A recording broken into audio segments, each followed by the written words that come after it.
అందరికీ నమస్కారం. నేను మీ డాక్టర్ ఆర్బి సుధా. ఇప్పుడు మనం మాట్లాడుకోబోయేది విపరీత రాజయోగాల గురించి మాట్లాడుకుంటాము.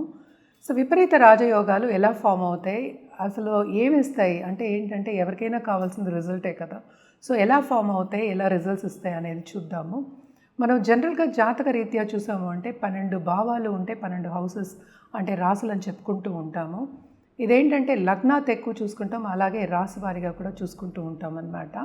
దుస్థానాలు అనేది మనం చూసుకుంటాం. ఏదైనా సరే పాజిటివ్ అండ్ నెగిటివ్ కలయిక అనేది మనకి తెలిసిందే, లైఫే అంతా. అలాగే జాతకం కూడా అలాగే ఉందన్నమాట. అంటే ఏంటంటే చదువుకున్న వాళ్ళకి అంటే జాతక అస్ట్రాలజర్స్కి వాళ్ళకి తెలుస్తుంది. ఇది మీకు తెలియడానికి కోసం మనం చెప్తున్నాం. దుస్థానాలు అనేది 6th అంటే 6వ ఇల్లు, 8th 8వ ఇల్లు, అలాగే ఏంటంటే మనం ఎక్కువ 12వ ఇల్లు చెప్పుకుంటాం, 12th హౌస్ చెప్పుకుంటాం. అంటే 6వ ఇంటికి ఏంటంటే ఎక్కువ ఎనిమీస్ అలాగే లోన్స్ అని చెప్పుకుంటూ ఉంటాం అన్నమాట. అలాగే సర్వీస్ కూడా ఉంది, అంటే పాజిటివ్లోనే నెగిటివ్, నెగిటివ్లోనే పాజిటివ్ చూసుకుంటాం. 8వ ఇల్లు అంటే సీక్రెట్ హౌస్ అని చెప్పుకుంటూ ఉంటాం, అంటే లాంజివిటీకి కూడా మనం చెప్పుకుంటూ ఉంటాం. అలాగే ఏదైనా మనకి ప్రాపర్టీ ఇష్యూస్ కానీ, ఇప్పుడు కోర్ట్ కేసెస్ కానీ ఇలాంటి వాటి కొన్ని ఇబ్బందులు అంటే జైలుకి వెళ్ళేది ఇవన్నీ చెప్పుకుంటూ ఉంటాం అన్నమాట. అదొకటి కాకుండా మనకి 12th హౌస్ అంటే 12వ భావం. 12వ భావం కానీ 12వ రాశి కానీ ఎప్పటికైనా లాసెస్కి మనం ఎక్కువ చెప్పుకుంటాం. అలాగే శ్రమకి చెప్పుకుంటాం, ట్రావెల్కి చెప్పుకుంటాం, ఏదైనా సరే లాసెస్కి చెప్పుకుంటాం. అదొకటి కాకుండా ప్లస్ పాయింట్ ఏంటంటే దాంపత్య జీవిత అనుకూలతకి కూడా మనం చెప్పుకుంటూ ఉంటాం అన్నమాట.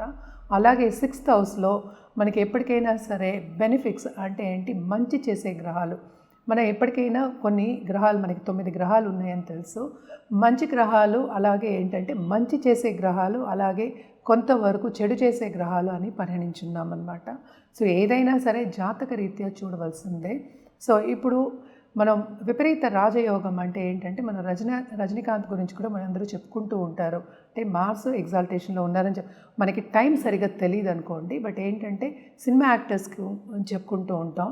విపరీత రాజయోగం అంటే అది ఒక ఎగ్జాంపుల్ కింద నేను చెప్పాను. రజనీకాంత్ స్టోరీ అందరికీ తెలిసిన విషయం.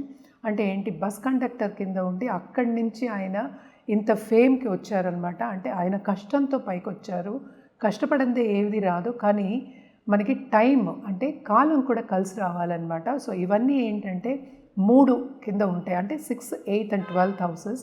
దాన్ని హర్షయోగం, అలాగే సరళ యోగం, అలాగే ఏంటి విమల యోగం అని చెప్పుకుంటూ ఉంటాము.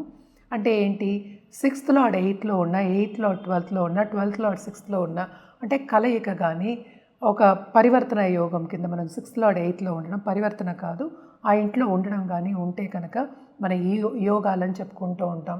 అంటే 6వ ఇంటి అధిపతి 8వ ఇంట్లో ఉంటే హర్షయోగం, 8వ ఇంటి అధిపతి ఏంటంటే 12వ ఇంట్లో ఏంటంటే ఉంటే కనుక సరళ యోగం, అలాగే 12వ ఇంటి అధిపతి 6వ ఇంట్లో ఉన్న, 8వ ఇంట్లో ఉన్న మనం విమల యోగం అని చెప్పుకుంటూ ఉంటాం.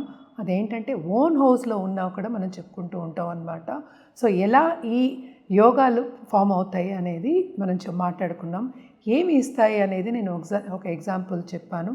అంటే విపరీత రాజయోగం ఇచ్చే ఒక గ్రహాల కింద మనం చెప్పుకుంటూ ఉంటాం. దుస్థానాలు ఏవి అంటే 6, 8, 12. సో ఇలాంటి గ్రహ స్థితి ఉన్నప్పుడు కనుక వాళ్ళు ఎక్కడో ఉన్నవాళ్ళు, అంటే చాలా హీన స్థితిలో ఉన్నవాళ్ళు మనం చెప్పుకుంటూ ఉంటాం కూడా. అంటే అమెరికన్ ప్రెసిడెంట్ కుట్టుకునే అతను అమెరికన్ ప్రెసిడెంట్ అయ్యారని కూడా చెప్పుకుంటూ ఉంటాం. సో ఇలాంటి యోగాలు ఏంటంటే చాలామందికి మనం చూస్తూ ఉంటాం అన్నమాట. వాళ్ళు పుట్టుకతోనే అదృష్టవంతులు అని చెప్పలేము, but as life goes on అంటే ఎదుగుతున్నప్పుడు చాలా అదృష్టం అనేది వీళ్ళకి కలిసి వస్తుంది. అందుకనే మనం ఏంటంటే విపరీత రాజయోగం అని చెప్పుకున్నాం. విపరీతం అంటే ఏంటంటే అటు మనకి డబ్బు, సంపద, పేరు, అంటే పలుకుబడి అన్నీ ఉంటాయి అన్నమాట. అంటే ఏంటి, ఏదో ఒక కాలం వాళ్ళకి కలిసి వచ్చినప్పుడు, నేను ఇందాక నుంచి చెప్తున్నా కాలం కలిసి రావాలి అంటే ఏంటి, కాలం కలిసి రావాలి అంటే ఏంటంటే ఆ దశా విశేషాలు, అంటే 6th లార్డ్ దశ కానీ, లేకపోతే లగ్నాధిపతితో కూడిన సబ్దశ రావడం కానీ, మంచి దశతో కూడిన ఈ దశలు రావడం కానీ వస్తే కనుక తప్పక ఏంటంటే విపరీత రాజయోగం అని చెప్పొచ్చు. అలాగే ఏంటంటే కొన్ని నీచభంగ రాజయోగాలు కూడా మనం చెప్పుకుంటూ ఉంటాం. అంటే ఈ గ్రహాలన్నీ ఉన్నాయి కదా, ఒక్కొక్క ప్లేస్లో నీచం అవుతాయి. అంటే ఏంటంటే మనకి రాహుకేతుకి నీచ స్థితి, అది ఉచ్చ స్థితి ఉన్నప్పటికీ మనం ఎక్కువ చెప్పుకోము. మిగతా 7 గ్రహాలకి మనం చెప్పుకుంటూ ఉంటాం అన్నమాట. అది నీచమైనప్పుడు ఎస్పెషల్లీ ఏంటంటే చంద్రుడు నీచమైంది ఏంటంటే మనకి వృశ్చిక రాశిలో నీచమవుతారు. నీచభంగ రాజయోగాలు అని చెప్పుకుంటూ ఉంటాం అనమాట. అది టైం రావాలి, టైం వచ్చినప్పుడు అంటే సప్దశ వచ్చినప్పుడు కానీ లేకపోతే దశా విశేషాలు వచ్చినప్పుడు కానీ ఆ దశ వచ్చినప్పుడు కానీ సడన్గా ఏంటంటే పుష్ అనేది ఉంటుంది.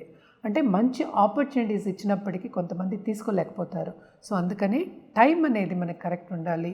కొంతమంది జాతక రీత్యా ఏంటంటే ఇవన్నీ యోగాలు ఉన్నప్పటికీ ఏంటంటే దశ మనకి అనుకూలంగా ఉండదన్నమాట. దశ అనేది ఎప్పటికైనా సరే మన నక్షత్రం పట్టి వస్తూ ఉంటుందన్నమాట. సో మనం ఇప్పుడు పరిహారాల విషయానికి వస్తే కనుక తప్పక ఇవి దుస్థానాలు కనుక ఒక్కొక్కరికి ఒక్కొక్క పరిహారం అనేది ఉంటుంది. జనరల్గా ఏంటంటే నవగ్రహ స్తోత్రాలు, నవగ్రహ హోమాలు చేయడం అనేది మంచిది. అలాగే ఎక్కువ మనం చెప్పేది ఏంటంటే ఈ ఏదైనా సరే ఈ గ్రహాలు ఉన్నాయి కదా, ఈ గ్రహ జపాలు చేయాలని చెప్పుకుంటూ ఉంటాము.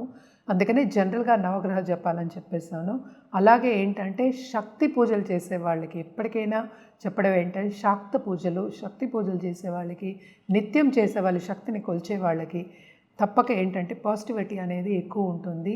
ఈ గ్రహాలు కూడా ఏంటంటే అనుకూల పరిస్థితికి వచ్చే ఛాన్సెస్ ఎక్కువ ఉన్నాయి, అనుకూలంగా ఉండేది మనం చూస్తూ ఉంటాము. అండ్ మోస్ట్ ఇంపార్టెంట్ ఏంటంటే ఎప్పటికైనా సరే మనకి గోవు పూజలు చేయడం కానీ, గోవుని ఆరాధించడం కానీ చేస్తే కనుక తప్పక ఏంటంటే ఈ గ్రహాలన్నీ కొంతవరకు శాంతిస్తే కనుక తప్పక మనకి పాజిటివిటీ అనేది పెరుగుతుంది. నాట్ ఓన్లీ పాజిటివిటీ వచ్చినప్పటికీ కాలం కలిసి వస్తుంది. మనకి పూర్వీక ఆశీస్సులు కూడా ఉంటాయి కనుక ముందుకెళ్ళడం అనేది ఈజీ అవుతుందన్నమాట. సో మనం ఇప్పుడు రాశివారిగా మాట్లాడుకుందాం. మనం ఇప్పుడు మాట్లాడుకోబోయేది మీనరాశి వాళ్ళ గురించి. మీనరాశి వాళ్ళకి 6వ ఇంటి అధిపతి ఏమో మనకి సన్ అయ్యారు, అంటే ఏంటి సూర్యుడు అయ్యారు. 8వ ఇంటి అధిపతి ఏమో మనకి శుక్రుడు అయ్యారు. అండ్ ఆల్సో 12వ ఇంటి అధిపతి మనకి తెలుసు మనకి శని అయ్యారు. సో శని ఇంట్లో ఉన్నప్పటికీ, లేకపోతే శని ఏమో మనకి శుక్రుడి ఇంట్లో, అంటే ఎగ్జాల్టేషన్ పొజిషన్ కదా తుల అంటే. సో తప్పక ఏంటంటే వాళ్ళకి విపరీత రాజయోగం అనేది very important. And also most important ఏంటంటే లగ్నాధిపతి కూడా మంచి పొజిషన్లో ఉండాలన్నమాట. సో ఇవన్నీ ఏంటంటే మనం ఫస్ట్ చూసుకోవాలి, విపరీత రాజయోగం ఉందా లేదా అనేది ఫస్ట్ పరిగణించుకోవాలన్నమాట. అదొకటి కాకుండా సన్ మనకి తెలుసు 6వ ఇంటి అధిపతి అయ్యారు. ఆయన 8th హౌస్లో ఉన్నప్పటికీ, అంటే ఏంటి తులలో ఆయన నీచం అవుతారనమాట. సో నీచభంగ రాజయోగాలు కూడా మనం చెప్పుకోవచ్చు అనమాట. ఏదైనప్పటికీ రాజయోగం ఉందా లేదా, లేకపోతే ఏ యోగాలు ఉన్నాయి అని చూసుకోవడం అనేది మోస్ట్ ఇంపార్టెంట్. జాతక రీత్యా చూసుకోవడం ఇంపార్టెంట్. సో విమల యోగం ఉండడం కూడా చాలా మంచి ఒక యోగం అన్నమాట. సో ఇప్పుడు మనం చాలామందిని చూస్తూ ఉంటాం, ఫారిన్లో వెళ్ళి సెటిల్ అయ్యి అక్కడ గుడి కట్టిన వాళ్ళు ఉన్నారు, అంటే ఆధ్యాత్మికంగా ఎదిగిన వాళ్ళు, స్పిరిచువల్గా ఎదిగిన వాళ్ళు కూడా ఉంటున్నారనమాట. సో తప్పక ఇవన్నీ ఏంటంటే జాతక రీత్యానే మనం చూసుకోవడం అనేది జరుగుతుంది. సో విపరీత రాజయోగం అనేది ఉందా లేదా అనేది ఫస్ట్ చూడాలి. ఏదైనప్పటికీ కొంత కష్టకాలం ఉన్నప్పటికీను పైకొచ్చే ఛాన్సెస్, అంటే విపరీతంగా పైకొచ్చే ఛాన్సెస్ అనేవి మనకి కనిపిస్తాయి. అంటే సడన్గా కాలం కలిసి వచ్చే ఛాన్సెస్ అనేది మనకి ఈ రాజయోగాల్లో కనిపిస్తూ ఉంటాయి అన్నమాట. సో తప్పక వీళ్ళు పరిహారాల విషయానికి వస్తే కనుక ఫస్ట్ గురుకి పూజ చేయాలి. అదొకటి కాకుండాను సన్కి పూజ చేయడం, అంటే సూర్యుడికి పూజ చేయడం అనేది మంచిదన్నమాట. ఎప్పటికైనా సరే ఏ ప్రాణికైనా ఏదో ఒక ఆహారం పెట్టడం అనేది మంచిది. అదొకటి కాకుండాను సండే గుడికి వెళ్ళి సూర్యుడిని దర్శించుకోవడం, సూర్య గుడికి వెళ్ళడం చాలా మంచిది. అదొకటి కాకుండా నవగ్రహాలని దర్శించుకోవడం అనేది మంచిది. నవగ్రహాలు లేని గుడి ఉండదు, అన్ని గుళ్ళలోనూ నవగ్రహాలు ఉంటాయి. సో తప్పక ఏంటంటే మీరు షైన్ అవ్వాలి, ఇంకా రాజయోగం రావాలి, అలాగే పొలిటికల్గా గ్రో అవ్వాలి అంటే కనుక తప్పక ఫస్ట్ జాతకం పరిశీలించుకోండి.